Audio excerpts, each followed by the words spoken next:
انعامات، اس کی بارشیں بے انتہا ہیں، مگر مخلوق کے اندر والدین کے جو احسان ہے، اس کا جو بوجھ ہے، وہ اولاد کبھی زندگی بھر اتار نہیں سکتی۔ والدین کا جو مقام ہے اولاد کے بارے میں، یا والدین کی جو دعائیں ہیں ان کا اثر کیا ہوتا ہے، آپ اندازہ کیجیے۔ روایت میں آتا ہے کہ نبی کی دعا امت کے بارے میں جس طرح قبول کی جاتی ہے، ایسے ہی والدین کی دعا اولاد کے بارے میں قبول کی جاتی ہے۔ والدین کا مقام بہت بلند و بالا ہے۔ ایک صحابی حضور کی بارگاہ میں آ کر عرض کرتے ہیں، یا رسول اللہ صلی اللہ علیہ وسلم، میں نے منت مانگی تھی، اگر میرا کام ہو گیا تو جنت کی اوپر والی نیچے والی چوکھٹ کو بوسہ دوں گا۔ یا رسول اللہ صلی اللہ علیہ وسلم، کام ہو گیا ہے، اب منت کیسے پوری کروں؟ میرے آقا فرماتے، گھر چلا جا، باپ کی پیشانی کو چوم لے، ماں کے قدم کو چوم لے، تو نے جنت کی اوپر والی نیچے والی چوکھٹ کو بوسہ دے دیا ہے۔ وہ مسئلہ پوچھ کر چلے گئے۔ دوسرے صحابی کھڑے ہوئے عرض کرتے ہیں، یا رسول اللہ صلی اللہ علیہ وسلم، اگر اس کے والدین کا انتقال ہو جاتا یہ منت کیسے پوری کرتا؟ آقا فرماتے ہیں، اگر قبرستان جاتا اور باپ کی قبر کو پیشانی کی طرف سے اور ماں کی قبر کو قدمین کی طرف سے چوم لیتا تو گویا اس نے جنت کی اوپر والی نیچے والی چوکھٹ کو بوسہ دے دیا ہے۔ ایک نوجوان صحابی حضور کی بارگاہ میں آ کر عرض کرتے ہیں، یا رسول اللہ صلی اللہ علیہ وسلم، میرے والد صاحب بغیر بتائے میرا پیسہ لے جاتے ہیں، بڑی مشکل سے جوڑتا ہوں، بغیر بتائے لے جاتے ہیں، آپ سمجھائیں۔ وہ پوچھ کر لے لیا کریں۔ آقا نے بوڑھے باپ کو بلا لیا، وہ سا ٹیکتے ٹیکتے حضور کی بارگاہ میں آئے۔ میرے نبی صلی اللہ علیہ وسلم نے فرمایا کہ جوان بیٹے سے پوچھ لیا کرو، اگر تمہیں اخراجات کے لیے ضروری پیسے چاہیے پوچھ لیا کرو۔ بوڑھے باپ کی آنکھوں میں آنسو آ گئے، ٹپ ٹپ آنسو ملنے لگے۔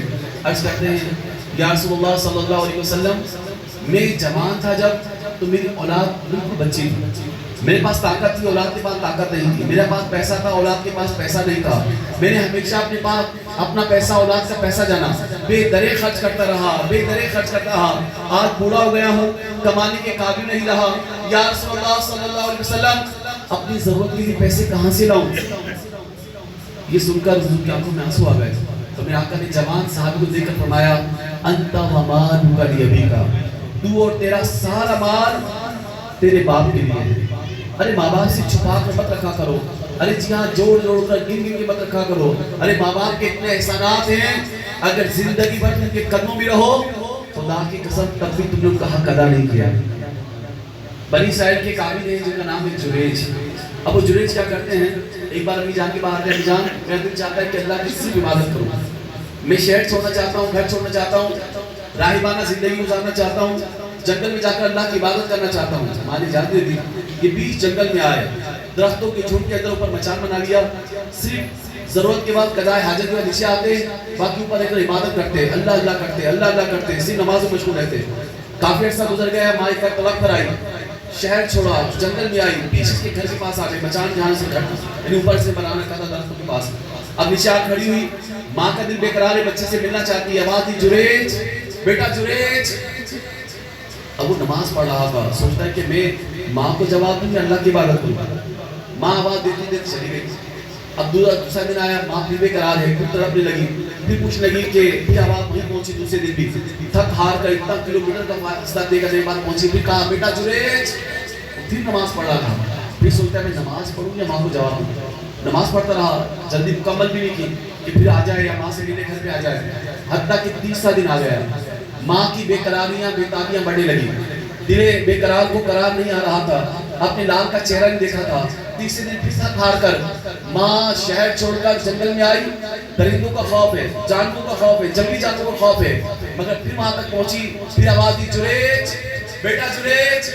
اب تیسری بار بیٹا پھر نماز پڑھ رہا تھا، پھر سوچتا ہے کہ میں کیا کروں۔ بلا آخر کار ماں کو جواب نہیں دیا۔ اب ماں چونکہ تھک چکی تھی، 3 دن برابر ہو چکے تھے، اب ماں نے نیچے بیٹھ کر ہی نیچے ہی سے دعا دی، دعائے زر کی، اے اللہ میرے بیٹے کو جب تک موت نہ آئے، جب تک کہ اپنی رسوائی اپنی آنکھوں سے نہ دیکھے، جب تک بدنام نہ ہو جائے، رسوا نہ ہو جائے، اسے موت نہ آئے۔ اب ماں کا دل دکھا ہوا تھا، دکھی دل کے ساتھ، زخمی روح کے ساتھ وہ واپس آ گئے۔ جب ماں واپس آئی ہے، وہ کہا چند دن گزرے ہیں، شہر کے لوگ آ گئے، ہاتھوں میں ڈنڈا ہے، اور نیچے کھڑوں کے آواز دی جریج نیچے آؤ، جریج نیچے آؤ۔ اس نے دیکھا کہ لوگوں کی آنکھوں میں خون خوار آنکھیں ہیں اور شعلے لپک رہے ہیں۔ کہا ہوا کیا ہے؟ کہا بڑے پاک سا بنتے ہو، بڑے متقی بنتے ہو، دیکھو تم نے اس عورت کے ساتھ کیا کام کیا ہے۔ اب عورت گواہی دیتی ہے اس نے میرے ساتھ یہ غلط کام کیا ہے اور میں اب اس کے بچے کی ماں بننے والی ہوں۔ ابھی پریشان اس کو ماں کی دعائیں ضرور یاد آنے لگی کہ ماں نے کہا تھا بیٹا جب تک رسوا نہ ہو جب تک کی موت نہ آئے. اب تو لوگ اس کو قتل کرنا چاہتے ہیں. اب یہ سمجھ گیا, کہتا ہے کہ میں اپنی آخری خواہش رکھتا ہوں, اپنی ماں سے ملنا چاہتا ہوں. تم نے میرا گھر بھی دیکھا ہے, میری ماں کو بھی دیکھا ہے, میں اپنی ماں سے ملنا چاہتا ہوں, مجھے اجازت دی جائے. تو کہا کہ لوگوں نے کہا کہ اچھا تمہاری اجازت ہے, ہم تیرا گھر بھی جانتے ہیں, تجھے بھی جانتے ہیں. اب یہ لوگ روتا ہوا پلٹتا ہوا بھاگتا ہوا آیا, دروازے میں دستک دی, ماں تیرا بیٹا رسوا ہو گیا, ماں تیرا بیٹا ذل و خوار ہو گیا, ماں اپنے بچے کو بچا لے. ماں نے جواب دیا بیٹا ہوا کیا ہے؟